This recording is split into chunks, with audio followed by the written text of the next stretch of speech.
السلام علیکم ورحمۃ اللہ وبرکاتہ۔ جس کے دل پر کوئی بھی غم ہے کسی بھی چیز کا، اولاد کی طرف سے، ازواج کی طرف سے، یا مال کی طرف سے، یا کسی بھی طرح کا کوئی غم، ہم، فکر، پریشانی، اس کو انہی کلمات کو لازم کر لینا چاہیے اور اسی جذبے کے ساتھ پڑھنا چاہیے جس جذبے کے ساتھ یونس علیہ السلام نے پڑھا تھا۔ وَنَجَّيْنَاهُ مِنَ الْغَمِّ، اس وقت وہ غم میں گھرے ہوئے تھے تو اللہ نے ان کو نجات دے دی۔ وَكَذَلِكَ نُنْجِي الْمُؤْمِنِينَ، یہ صرف ان کے لیے نہیں تھا، ہم اسی طرح سارے مومنوں کو نجات دیتے ہیں۔ جو بھی یہ دعا پڑھے گا اس کو غم سے نجات مل جائے گی۔ تو گویا مومنوں کو اس بات کی ترغیب دی جا رہی ہے، اس بات کا سلیقہ سکھایا جا رہا ہے کہ غم اور دکھ اور تکلیف کے موقع پر انہیں کیا پڑھنا ہے، کیا کہنا ہے۔ اور جب انسان یہ دیکھتا ہے کہ سابقہ مومنین کو اس دعا کی وجہ سے تکلیف سے نجات ہوئی تو اس کا ایک یقین بڑھ جاتا ہے کہ اللہ تعالیٰ میری تکلیف بھی دور کر دے گا۔ اگر وہ رب یونس علیہ السلام کو مچھلی کے پیٹ سے نکال سکتا ہے تو میرا رب مجھے اس مشکل سے کیوں نہیں نکالے گا، کیوں نہیں نکال سکتا، وہ ضرور نکالے گا۔ تو اس سے خاص طور پر یہ بات پتہ چلتی ہے کہ تحلیل یعنی لا الہ الا اللہ اور تسبیح سبحان اللہ یا سبحانک، یہ ہر غم کو دور کرنے کے لیے مجرب نسخے ہیں۔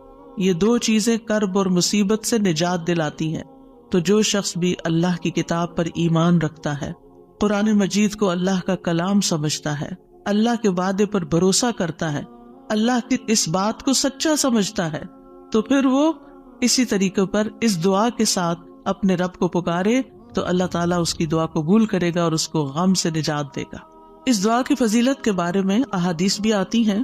نبی صلی اللہ علیہ وسلم نے فرمایا، ذُنُّون کی دعا جب وہ مچھلی کے پیٹ میں تھے، یعنی لا الہ الا انت سبحانک انی کنت من الظالمین، جب بھی کوئی مسلمان کسی معاملے میں ان الفاظ کے ساتھ اپنے رب سے دعا کرے، وہ دعا اس کے لیے ضرور قبول ہوگی۔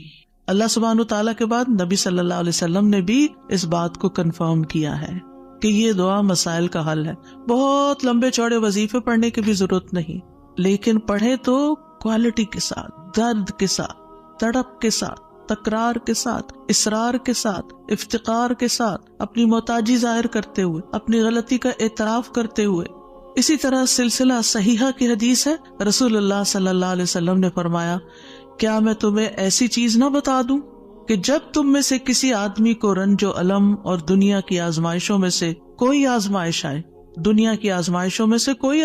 آئے تو وہ اس دعا کو پڑھے تو اس کی تکلیف دور ہو جائے گی۔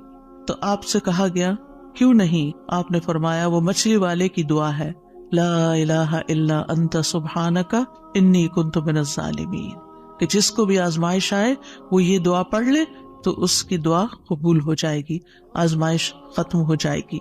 ایک روایت میں آتا ہے، سعد کہتے ہیں، ایک مرتبہ مسجد نبوی میں میرا گزر عثمان بن عفان رضی اللہ عنہ کے پاس سے ہوا۔ میں نے انہیں سلام کیا، انہوں نے نگاہیں بھر کے مجھے دیکھا لیکن جواب نہیں دیا۔ میں عمر بن خطاب رضی اللہ عنہ کے پاس آیا، ان سے 2 دفعہ سوال کیا کہ کیا اسلام میں کوئی نئی چیز پیدا ہو گئی ہے؟ انہوں نے کہا نہیں، کیوں، کیا ہوا؟ میں نے کہا میں ابھی مسجد میں عثمان رضی اللہ عنہ کے پاس سے گزرا تھا، میں نے انہیں سلام کیا، انہوں نے نگاہیں بھر کے مجھے دیکھا لیکن جواب نہیں دیا۔ عمر رضی اللہ عنہ نے پیغام بھیج کر حضرت عثمان کو بلا لیا اور فرمایا کہ اپنے بھائی کے سلام کا جواب دینے میں آپ کو کیا رکاوٹ پیش آئی، کس چیز نے آپ کو روکا؟ عثمان رضی اللہ عنہ نے کہا کہ میں نے تو ایسا نہیں کیا۔ سعد کہتے ہیں میں نے کہا بالکل ایسا ہی کیا ہے۔ کہتے ہیں حتیٰ کہ عثمان رضی اللہ عنہ نے قسم کھا لی تو میں نے بھی قسم کھا لی۔ پھر عثمان رضی اللہ عنہ کو کچھ یاد آ گیا تو انہوں نے کہا بلا واستغفر اللہ واتوب الیہ، ہاں ایسا ہوا ہے، میں اللہ سے معافی مانگتا اور توبہ کرتا ہوں۔ آپ ابھی میرے پاس سے گزرے تھے، دراصل میں اس وقت ایک بات سوچ رہا تھا جو میں نے رسول اللہ صلی اللہ علیہ وسلم سے سنی تھی، اور اللہ کی قسم جب بھی مجھے وہ بات یاد آ جاتی ہے میری آنکھیں پتھرا جاتی ہیں اور میرے دل پہ پردہ آ جاتا ہے، یعنی مجھے اپنی ہوش نہیں رہتی۔ کہتے ہیں سعد نے کہا میں آپ کو اس کے بارے میں بتاتا ہوں۔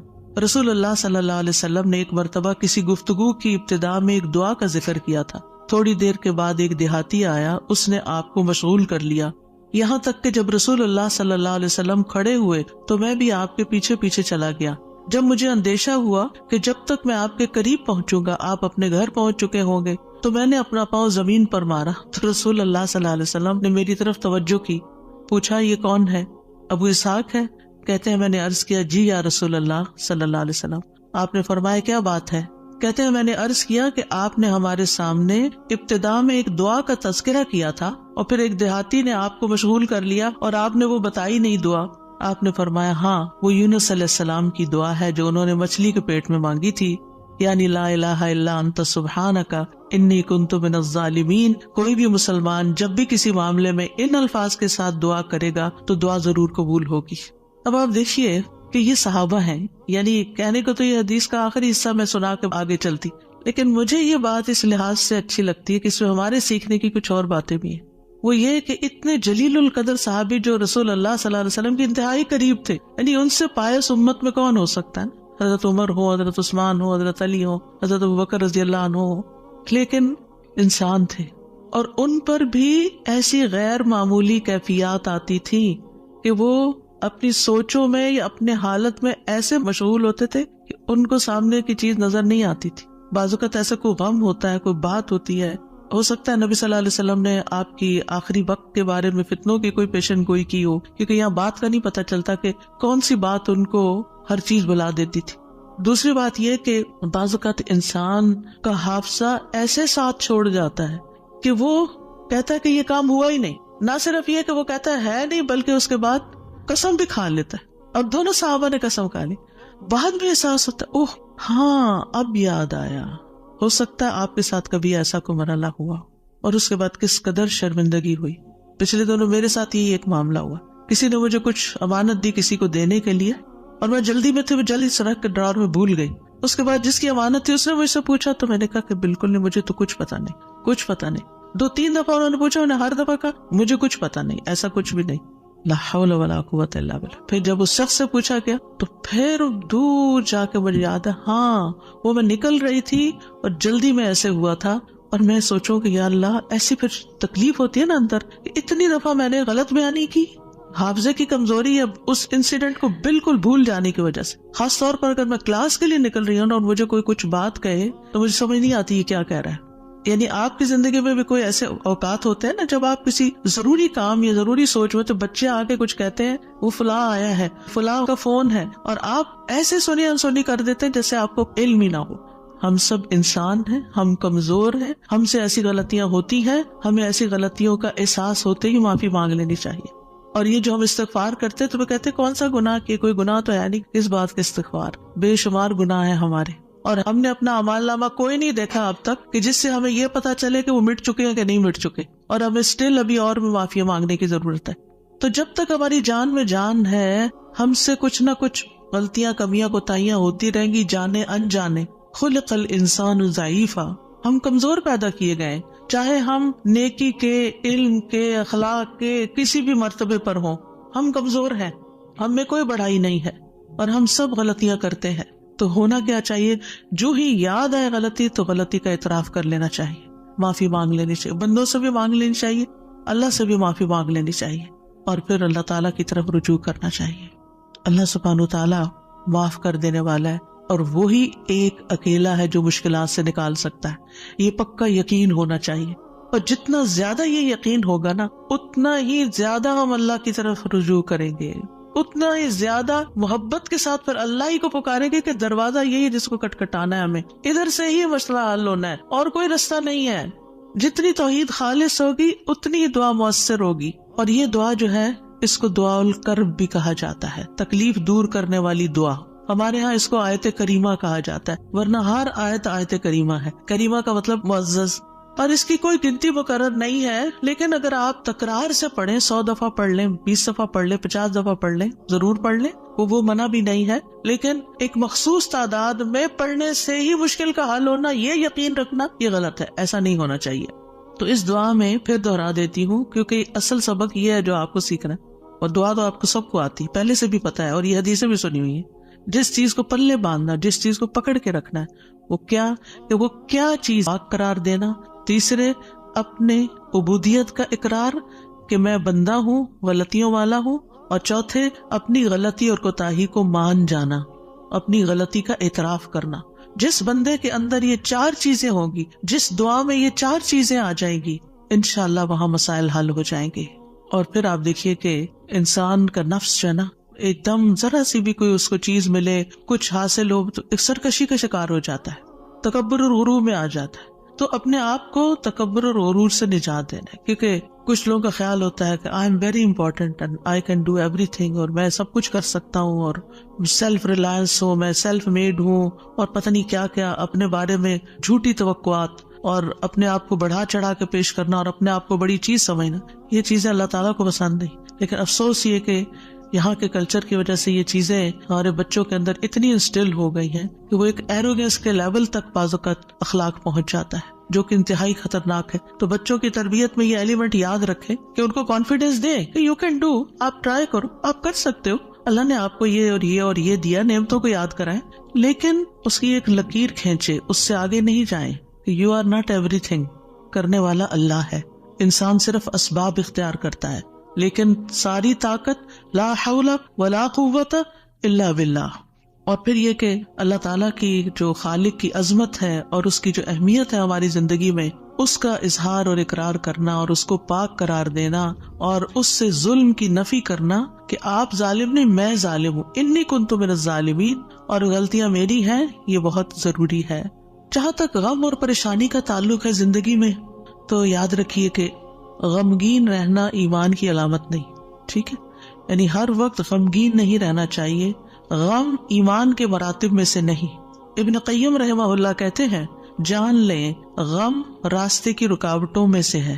یعنی اللہ کی طرف جانے والا جو راستہ ہے، سالک کہتے ہیں نا جانے والے کو، آپ نے سنا ہوگا لفظ سالک. تو اللہ کی طرف جانے والا جو راستہ ہے، غم اس راستے کی رکاوٹ ہے. غم آپ کی ہمت، طاقت، صلاحیت کو کم کرتا ہے، آپ کی عبادت میں رکاوٹ ڈالتا ہے. آپ نماز شروع کر لیتے ہیں، آپ کو پتہ ہی نہیں ہوتا کہ کیا پڑھ رہے ہیں.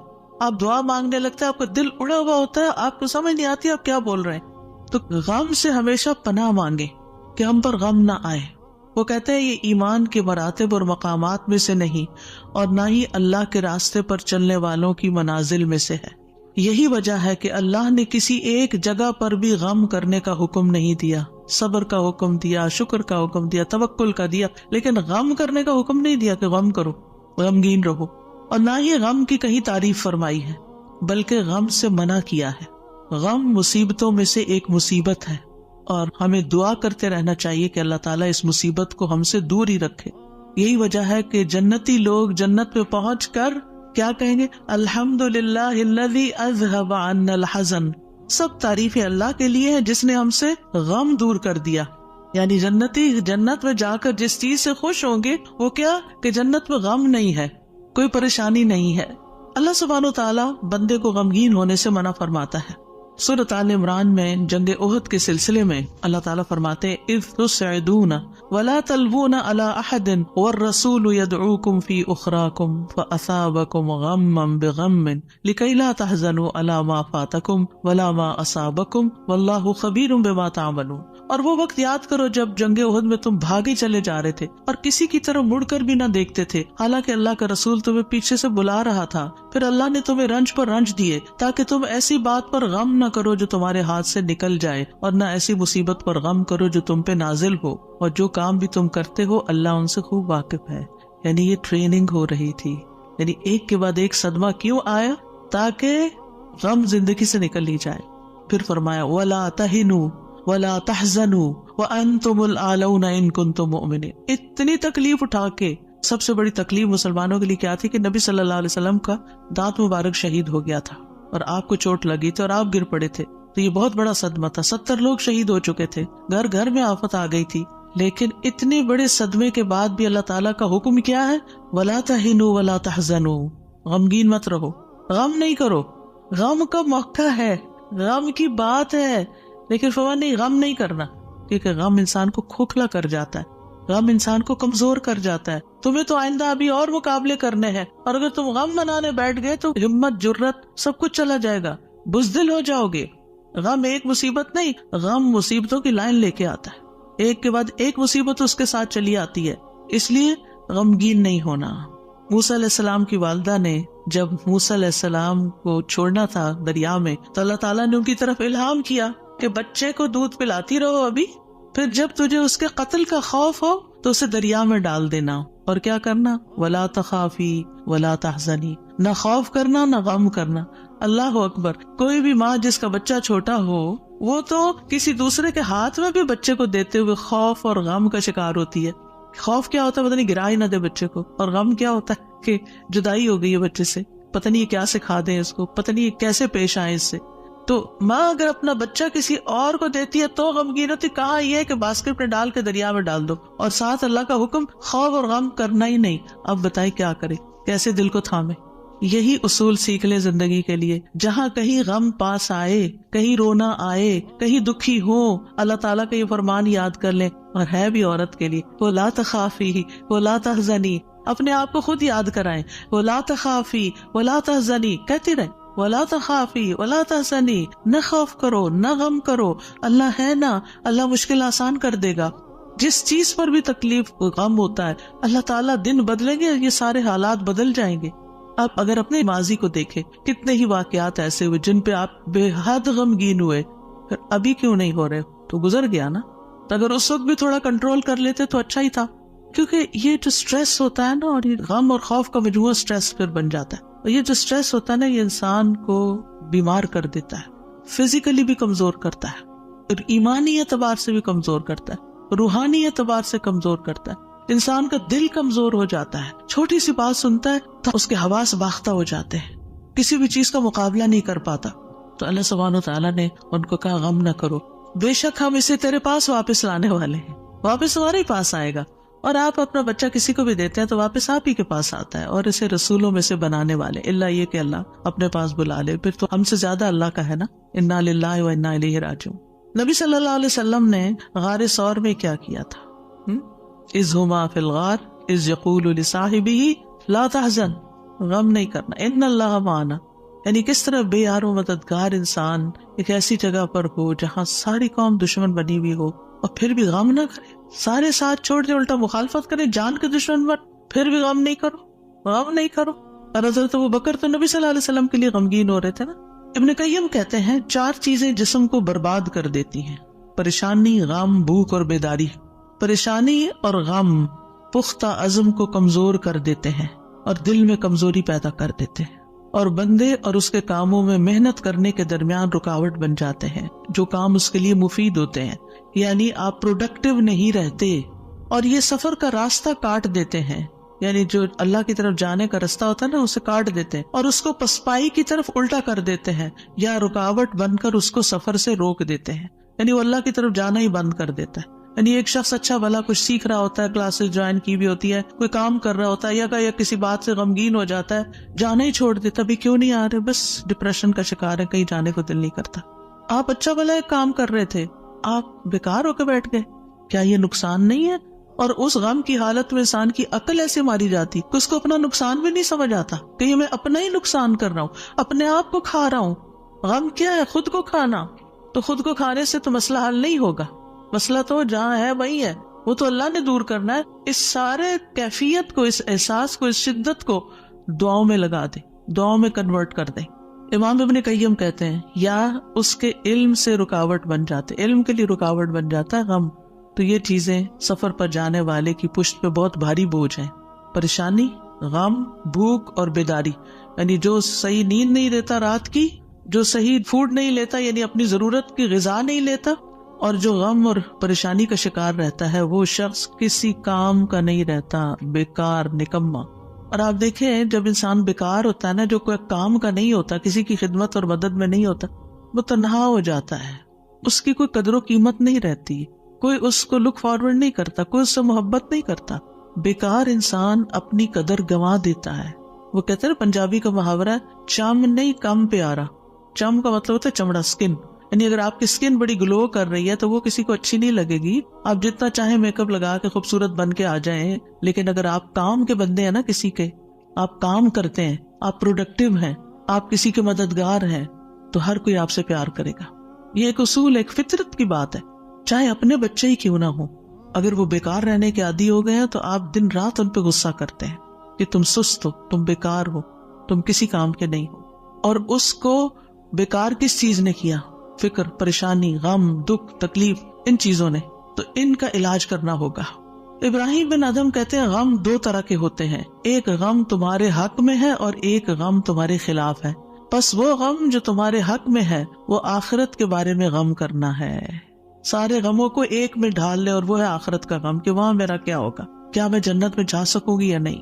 وہ کہتے ہیں کہ ایک غم تمہارے حق میں ہے، وہ آخرت کے بارے میں غم کرنا اور اس کی خیر و برکات کے بارے میں غم کرنا ہے. اور وہ غم جو تمہارے خلاف ہے وہ دنیا اور اس کی زینت کے بارے میں غم کرنا ہے، دنیا کے فائدوں کے بارے میں غم کرنا کہ کوئی چیز چلی گئی. اور دنیا کی زینت کیا ہے؟ مثلا اپنی جوانی، اپنا حسن، یہ ساری چیزیں کیا ہے وقت کے ساتھ ساتھ ڈھل جاتی ہیں. پھر کچھ لوگ اس پر غم لگا بیٹھتے ہیں کہ ہم پہلے سے خوبصورت نہیں رہے، پہلے سے اسمارٹ نہیں رہے، پہلے سے ایکٹیو نہیں رہے. اور کچھ لوگ تو ہر وقت رونا ہی روتے رہتے ہیں، اب میرا حافظہ کمزور ہو گیا ہے، اب میں سوچ نہیں سکتی. ایک خاتون کو میں جانتی ہوں کہ پچھلے 20 سال سے یہی بات ہر وقت کرتی ہے جب ملتی ہے. اتنی بیزاری ہوتی ہے ایسی باتیں سن کے، کیونکہ جب آپ ایسی باتیں کرتے رہتے ہیں نا تو اس سے آپ دوسروں کو بیزار کرتے ہیں اور اپنی قدر کھوتے ہیں کہ اچھا اب یہ بندہ بیکار ہو گیا ہے، اب یہ کام کا نہیں رہا، چھوڑو اس کو. ہم کیا چاہتے ہیں؟ ہمدردی لینا دوسرے سے، یہ کہہ کے کہ میں کمزور ہوں، بیمار ہوں. ہم سمجھتے دوسرے ہمدردی کریں، ایک دن کریں گے، 2 دن کریں گے، پھر کیا ہوگا؟ ہر وقت تھوڑی کریں گے. ہر وقت ہائے ہائے کرتے رہنے سے آپ دوسروں کو بیزار کرتے ہیں. المؤمن القوی خیر و احب الی اللہ من المؤمن الضعیف. کبھی مومن، طاقتور مومن بہتر ہے، اچھا ہے، خیر ہے، اور اللہ کو زیادہ پیارا ہے کمزور مومن سے. اب آپ اللہ کے پیارے بننا چاہتے ہیں یا نہیں؟ بننا چاہتے ہیں تو بہادر ہو جائیں، ہوشیار ہو جائیں، غموں کا رونا اتار پھینکیں. پھر آپ دیکھیے ابن قیم کہتے ہیں جب انسان صبح کرے اور شام کرے اور اس کی صرف ایک ہی فکر ہو اور وہ ہے اللہ سبحانہ وتعالیٰ کے ساتھ رابطہ جوڑنا، تو ایسے انسان کی تمام ضرورتوں کو اللہ اپنے ذمے لے لیتا ہے. ساری ضرورتیں، یعنی آپ اللہ تعالیٰ کے ساتھ کنیکٹ رہیں اور لوگوں کو بھی اللہ سے کنیکٹ کریں.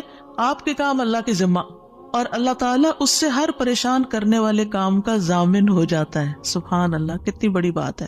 اور اس کے دل کو اپنی محبت کے لیے، اس کے زبان کو اپنے ذکر کے لیے اور اس کے اعضاء کو اپنی اطاعت کے لیے فارغ کر دیتا ہے. لیکن اگر وہ صبح شام اس حال میں کرے کہ دنیا ہی اس کی پریشانی ہو، کہ دنیا ہی اس کی پریشانی ہے، دنیا کی کوئی چیز اس کی پریشانی بنی ہوئی ہے، کوئی انسان ہے، کوئی کام ہے، کوئی چیز ہے، تو اللہ اس پر دنیا کے غم، پریشانیاں اور تکلیفیں لاد دیتا ہے. ایک پریشانی ہے نا، ایک اور آ جائے گی، ایک اور آ جائے گی، اور آ جائے گی، کٹھی ہو جائے گی. اس کو اس کے نفس کے حوالے کر دیتا ہے. تو اللہ اس کے دل کو اپنی محبت سے ہٹا کر مخلوق کی محبت میں مشغول کر دیتا ہے. یہ بھی ایک سزا ہوتی ہے کہ انسان انسانوں کی محبت کا قیدی ہو جاتا ہے. ان کی خوشی سے انسان خوش، ان کے غم سے انسان غمگین. اس کی اپنی کوئی زندگی نہیں، اس کے اپنے پاس خوش ہونے کے لیے کوئی چیز ہی نہیں، اور اس کی زبان کو اپنے ذکر سے ہٹا کر لوگوں کے ذکر کے ساتھ مشغول کر دیتا ہے. پھر وہ لوگوں کی باتیں کرتا رہتا ہے. وہی کتنی بیزاری ہوتی ہے نا جب لوگ لوگوں کی کوئی خراب باتیں آپ سے کریں، کسی کے عیب کھولیں آپ کے سامنے، کسی کی غیبت کریں، کسی کے الزام تراشی کریں، یا اپنی لڑائی جھگڑوں کو اس طرح ذکر کریں. یہ کوئی خوشگوار گفتگو تو نہیں ہوتی. تو یہ بھی سزا کی قسم ہوتی کہ ہر وقت انسان اس قسم کی باتیں کرتا رہے اور اس کے اعضاء کو اپنی اطاعت سے ہٹا کر لوگوں کے کاموں میں مشغول کر دیتا ہے. انبیاء کا خاص وصف یہ تھا کہ وہ آخرت کو ہر وقت یاد رکھتے تھے اور ہر معاملے کو اسی کو پیش نظر رکھ کے نبھاتے تھے. ان کے بارے میں آتا ہے انا اخلصناہم بخالصۃ ذکر الدار، بے شک ہم نے انہیں ایک خاص صفت کے ساتھ چن لیا جو اصل گھر کی یاد ہے. یعنی وہ آخرت کو یاد کرتے رہتے ہیں، ان کا غم آخرت کے بارے میں ہے. سورۃ الانبیاء میں ہی آتا ہے انہم کانوا یسارعون فی الخیرات ویدعوننا رغبا ورہبا وکانوا لنا خاشعین. یقیناً وہ نیکیوں میں جلدی کرتے تھے اور ہمیں رغبت اور خوف سے پکارتے تھے اور ہمارے لیے عاجزی کرتے تھے. سفیان ثوری کہتے ہیں وکانوا لنا خاشعین کے بارے میں کہ غم ان کے دلوں میں پھیل کر ان کو پگلانے والا ہوتا ہے، یعنی اللہ کے حضور جھکانے کے لیے. آخرت کا غم انہیں اللہ کی طرف مائل کرتا ہے، کیونکہ مالک یوم الدین بھی تو وہی ہے نا، فیصلہ بھی قیامت کے دن اسی کے ہاتھ میں ہے. لہٰذا فکر اس بات کی ہونی چاہیے کہ وہ ہمارے حق میں کیسے فیصلہ کرے گا. اللہ کرے کہ رحمت والا معاملہ فرمائے. صحابہ بھی آخرت کا غم ہی لگائے رکھتے تھے. عبد الرحمن بن عوف کے پاس کھانا لایا گیا، وہ روزے سے تھے. انہوں نے کہا مصعب بن عمیر شہید کیے گئے، وہ مجھ سے بہتر تھے. انہیں جس چادر کا کفن دیا گیا اس سے ان کا سر چھپاتے تو پاؤں نکل آتے، پاؤں چھپاتے تو سر کھل جاتا. پھر ہمارے لیے دنیا کشادہ کر دی گئی. ہمیں تو یہ ڈر ہے کہ کہیں ہماری نیکیوں کا بدلہ ہمیں اس دنیا میں ہی نہ مل جائے. اور پھر آپ رو پڑے، کھانا بھی چھوڑ دیا. حسن بصری کا حال یہ تھا کہ جب بھی ان سے ملاقات ہوتی ایسا لگتا کہ ابھی کوئی مصیبت آئی، یعنی آخرت کی فکر اتنی کرتے تھے. نظر کہتے ہیں میں عمر بن عبدالعزیز کے پاس گیا تو وہ رونے کے قریب تھے، ہمیشہ آہیں بھرتے رہتے تھے، گویا ساری مخلوق کا غم انہی کو ہے، حالانکہ ان کو آخرت کی فکر ہوتی تھی. سفیان ثوری کہتے ہیں لوگوں کا غم ختم ہو چکا ہے. آپ نمازیوں میں ایک شخص کو دیکھیں گے اس پر کوئی نہ غم ہے نہ خوف ہے. وہ کہتے ہیں پہلے ایک آدمی نماز پڑھتا تھا، پھر آپ اس کو دیکھتے کہ بیٹھا ہوا اور اس کی نماز اس کو غم میں بھڑکا دیتی، یعنی اس کو رونا آتا نماز میں آخرت کی یاد کی وجہ سے. آج اگر ہمیں نماز میں رونا آتا بھی ہے تو کس وجہ سے آتا ہے؟ ہم سب اپنا جائزہ لیں، ہر کوئی اپنا اپنا. پچھلے ایک مہینے کے اندر سوچئے میں کتنی بار روئی ہوں اور کیوں روئی ہوں. دنیا کے غم میں روئی ہوں یا آخرت کے غم میں روئی ہوں. ہم کیوں روتے ہیں؟ اس نے مجھے ہرٹ کر دیا، یہ مسئلہ آ گیا، فلاں آ گیا. یہ چھوٹے مسئلے ہیں، یہ وقت کے ساتھ ختم ہو جائیں گے. جو آگے آپ بڑھیں گے یہ مسئلے پیچھے رہتے جائیں گے. لیکن آگے جو آ رہا ہے نا، کل جس کو دیکھنا ہے وہ ہے مشکل وقت، اس کا غم لگا لیں. پیچھے نہ دیکھیں، آگے دیکھیں. صحابہ نماز ضائع ہونے پہ غم زدہ ہوتے تھے، عبادت نہ کر سکنے پر غمگین ہوتے تھے، فتنوں میں پڑنے پہ غمگین ہوتے تھے، ہر دن زندگی کو کم کر رہا ہے اس بات میں غمگین ہوتے تھے. اس بات میں نہیں کہ دنیا چھوڑ جائیں گے تو کیا بنے گا، یہ سارے ہمارے مال اسباب اور جو ہم نے اتنی محنت سے کمائے ہیں اس کا کیا ہوگا. اس بات کا غم کہ حساب کا وقت قریب آ رہا ہے، ہر دن موت سے قریب کر رہا ہے، ہر دن قبر سے قریب کر رہا ہے. آگے میرا حساب ہونا ہے، میں کیا اس کے لیے تیار ہوں؟ کیا میں نے اپنے سارے کام نپٹا لیے؟ تو بات یہ ہے کہ رنج و غم زندگی کا حصہ ہے، لیکن دنیا کا غم نیچے آ جانا چاہیے اور آخرت کا غم اوپر آ جانا چاہیے. یہ ہم نے کرنا ہے. اور دنیا کے غموں سے بچنے کے لیے سب سے پہلے توحید کا یقین، اللہ کی طرف رغبت، تقدیر پر یقین کہ جو تکلیفیں آ رہی ہیں نا یہ تقدیر کا حصہ ہیں، ان کو ایکسپٹ کر لیا جائے. اب ایسا ہونا تھا، ہو گیا نا، اب جو نئی زندگی اس میں ایڈجسٹ کیا جائے، اللہ سے اچھا گمان رکھا جائے. پھر ہم و غم ملنے پر اجر پر نظر رکھی جائے. جب کوئی تکلیف پیش آئے کسی بھی قسم کی، کوئی رکاوٹ، تکلیف، دکھ، پریشانی، تو اس پر جو اجر ملتا ہے انسان کو، اس کو اپنے سامنے رکھے انسان. حدیث میں آتا ہے رسول اللہ صلی اللہ علیہ وسلم نے فرمایا کسی مومن آدمی کو جب بھی کوئی تکلیف یا کوئی بیماری یا رنج، یہاں تک کہ اگر اسے کوئی فکر ہو تو اس کے گناہوں کا کفارہ ہو جاتا ہے. ایک اور روایت میں آتا ہے یہاں تک کہ جو چوٹ اسے لگتی ہے یا کوئی کانٹا چبھتا ہے وہ بھی اس کے گناہوں کا کفارہ ہوتا ہے. اور ویسے بھی وہ حدیث تو بارہا آپ نے سنی کہ انسان کا درجہ اللہ کے ہاں بلند لکھا ہوتا ہے اس کی قسمت میں، لیکن اس کے عمل تھوڑے ہوتے ہیں، تو اللہ تعالیٰ اس کو کسی مشکل میں ڈالتا ہے تاکہ صبر کر کے بلند درجے تک پہنچ جائے. پھر انسان دنیا کے معاملے میں اگر غم ہے تو اپنے سے زیادہ غم والوں کو دیکھ لے، ان کی پریشانیوں کو دیکھے، انبیاء کی آزمائشوں اور تکلیفوں کے بارے میں پڑھے، جانے کہ ان پہ کیسے کیسے غم آئے. پھر اپنے آپ کو اللہ کے سپرد کرے، اپنا معاملہ اللہ کے حوالے کرے، اور جو کام اللہ نے کرنے کو دیے نا ان کی پلاننگ کرے اور وہ کرے. اپنے دل کا حال اللہ کے سامنے رکھے. انما اشکو بثی وحزنی الی اللہ، کثرت سے اللہ کا ذکر کرے کیونکہ اللہ کے ذکر میں دلوں کو اطمینان ہوتا ہے. الا بذکر اللہ تطمئن القلوب، تسبیحات کی کثرت کر دے. نبی صلی اللہ علیہ وسلم نے فرمایا جو اپنے مال کو خرچ کرنے سے بچائے، دشمن سے مقابلہ کرنے سے ڈرے، رات سے خوف کھائے کہ وہ اس کو پریشان کرتی ہے، تو وہ اس قول کی کثرت کر دے سبحان اللہ والحمد للہ ولا الہ الا اللہ واللہ اکبر. اور اگر ولا حول ولا قوت الا باللہ بھی پڑھ لے تو اس کا اپنا فائدہ ہے الگ سے. پھر یہ کہ اپنے فرائض اور اپنی ذمہ داریوں کو پورا کرے انسان. بہت دفعہ انسان کی بیکاری اس کو غمگین کرتی ہے، کرنے کا کوئی کام نہیں ہے، فارغ ہے، کوئی مقصد نہیں زندگی میں، کوئی منزل نہیں، کچھ اچیو کرنے کو نہیں، دن آتا ہے چلا جاتا ہے. تو یہ چیزیں بھی انسان کو پریشان رکھتی ہیں. جب آپ کی گول سیٹنگ ہوگی ہر روز کی، صبح سویرے اٹھتے ہی اور ارلی مارننگ کام شروع کر دیں گے تو پریشانیاں بھاگ جائیں گی. ان کو آپ کے پاس آنے کا وقت نہیں ملے گا کیونکہ آپ مصروف ہیں، آپ ان کو ٹائم نہیں دیں گے کیونکہ آپ کے پاس اور کام ہے. لیکن جب آپ فارغ ہوتے ہیں تو وہ آ جاتی ہیں آپ کا دل اڑانے. پھر نماز سے مدد حاصل کرنا، وَاسْتَعِينُوا بِالصَّبْرِ وَالصَّلَاةِ. انبیاء گھبراہٹ میں نماز کی طرف لپکتے تھے، اور جو نماز چھوڑ دیتا ہے اللہ کی مدد اس سے چھٹ جاتی. تو نماز کی پابندی، صدقہ کرنا، صدقات انسان کے غموں کو دور کرنے کا باعث ہے۔ اللہ تعالیٰ فرماتے ہیں الذین ينفقون اموالهم باللیل والنہار سرا وعلانیہ فلہم اجرہم عند ربہم ولا خوف علیہم ولا ہم یحزنون۔ جو لوگ دن رات کھلے چھپے اپنا مال خرچ کرتے ہیں انہیں اپنے رب سے اس کا اجر ضرور مل جائے گا، ایسے لوگوں کو نہ کچھ خوف ہوگا نہ وہ غمگین ہوں گے۔ پھر اسی طرح دین پر استقامت غم اور خوف کو دور کرتی ہے۔ دین کے کاموں میں جمے رہیں۔ ان الذین قالوا ربنا اللہ ثم استقاموا فلا خوف علیہم ولا هم یحزنون۔ یقیناً وہ لوگ جنہوں نے کہا کہ اللہ ہمارا رب ہے پھر اس پر خوب قائم رہے، ان پر نہ کوئی خوف ہوگا نہ وہ غمگین ہوں گے۔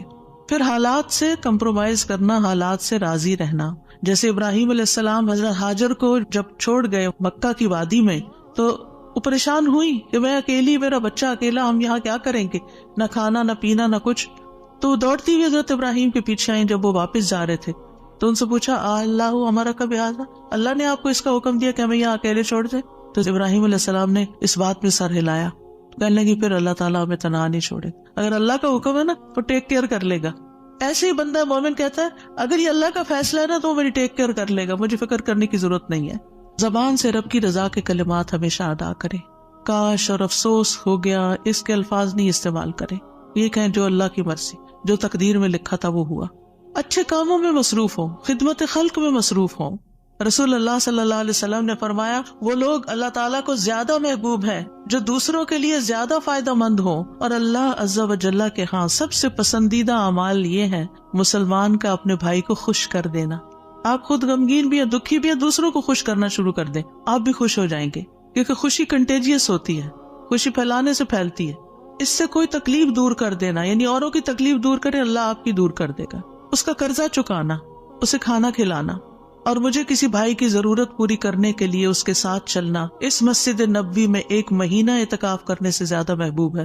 اور جس نے اپنے غصے کو روک لیا اللہ اس کی خامیوں پر پردہ ڈال دے گا، اور جو اپنے غصے کو نافذ کرنے کی سخت کے باوجود پی گیا اللہ اس کے دل کو قیامت کے دن امیدوں سے بھر دے گا۔ اور جو اپنے بھائی کے ساتھ اس کی ضرورت پوری کرنے کے لیے چلا اللہ تعالیٰ اس کو اس دن ثابت قدم رکھے گا جس دن قدم ڈگمگا جائیں گے۔ اور بد اخلاقی اعمال کو یوں تباہ کرتی ہے جیسے سرکہ شہد میں بگاڑ پیدا کر دیتا ہے، یعنی شہد میں اگر سرکہ ڈال دے تو سرکے کا ٹیسٹ غالب آ جائے گا، شہد کا پیچھے چلا جائے گا۔ پھر اسی طرح اپنی فوڈ پر بھی نظر رکھیں۔ کھانا پینا بھی انسان کے اندر جو کیمیکل امبیلنسز ہوتے ہیں، ہارمونل چینجز اثر انداز ہوتا ہے، لہذا غم کے موقع پر تلبینہ کھلانا جو ہے غمگین شخص کو وہ فائدہ دیتا ہے۔ یہ حضرت عائشہ سے روایت ہے کہ جب کوئی ان کے رشتہ داروں میں سے فوت ہو جاتا تو عورتیں جمع ہو جاتی، جب وہ منتشر ہوتی صرف رشتہ دار اور خاص لوگ رہ جاتے تو حضرت عائشہ ان کو ہنڈیا میں تلبینہ پکانے کا حکم دیتی، تلبینہ پکایا جاتا، سرید بنایا جاتا، اس پہ تلبینہ ڈالا جاتا، پھر حضرت عائشہ فرماتی اسے کھاؤ کیونکہ میں نے رسول اللہ صلی اللہ علیہ وسلم سے سنا ہے، آپ فرماتے تھے تلبینہ مریض کے دل کو تسکین دیتا ہے اور غم بھی کچھ دور کر دیتا ہے۔ تو رائٹ فوڈ جو ہے وہ آپ کے اندر ایک طاقت لاتی ہے، لیکن عموماً کیا ہوتا ہے جب کوئی غمگین ہوتا ہے کھانا بھی نہیں چھوڑ دیتا، تو اس میں صحیح خوراک کسی کو دینا۔ اور آپ دیکھیں کہ سرید جو ہے وہ یعنی گوشت کے شوربے میں روٹی توڑ کے ڈالنا اور پھر اس کے اوپر تلبینہ، اتنی زبردست ڈش بنا کے کھانا اور کھلانا جو ہے یہ غموں اور دکھوں تکلیفوں کو، اس سے یہ پتہ چلتا ہے اگر کوئی اداس ہے پریشان ہے تو اسے چلو تمہیں اچھا سا کھانا کھلاتے ہیں، تو یہ بھی ایک ریمیڈی ہے۔ اس کا ماحول چینج کرے، اس کو کہیں لے جائیں، لیکن یہ کبھی کبھی تو ہو سکتا ہے اور کسی وجہ سے ہو سکتا ہے۔ حضرت عائشہ تو جب کسی کا کوئی فوت ہو جاتا تھا اس کا نسخہ بتا رہی ہیں، لیکن اگر کسی نے روز کی عادت ہی بنا لی ہو، صبح سویرے اٹھے موڈ آف کر لیا، تو اب یہ تو نہیں ہو سکتا نا کہ ہر روز کوئی آپ کو تلبینہ پکا کے کھلائے۔ اور پھر آخری بات یہ کہ دعاؤں کی کثرت۔ آیت کریمہ کے علاوہ اللہ اللہ ربی لا اشرک بہ شیئا، نبی صلی اللہ علیہ وسلم اپنے گھر والوں کو جمع کر کے یہ دعا سکھاتے تھے اور فرماتے کہ جب تم میں سے کسی کو کوئی غم یا پریشانی پہنچے تو اسے چاہیے کہ وہ اللہ اللہ ربی لا اشرک بہ شیئا کہے۔ اللہ اللہ لفظ کی تکرار ہے، 2 دفعہ جب آپ اللہ اللہ کہتے ہیں آپ کا دل ہلکا ہوتا ہے، پھر رب کی صفت کا ذکر ہے، اس میں توحید کا اقرار ہے، اور خالص نیت سے یہ پڑھے تو غم اور تنگی دور ہوگی انشاءاللہ۔ پھر یا حی یا قیوم برحمتک استغیث، یہ پریشان کن معاملات میں مانگی جانے والی دعا ہے، اس میں اللہ تعالیٰ کا اسم اعظم ہے، اس میں اللہ تعالیٰ کی 2 صفات کے ساتھ 2 ناموں کے ساتھ وسیلہ پکڑا گیا ہے، الحی القیوم۔ اور بہترین وسیلہ جس کے ساتھ دعا کی جائے وہ اللہ کے نام ہے، اللہ تعالیٰ کی صفات ہے۔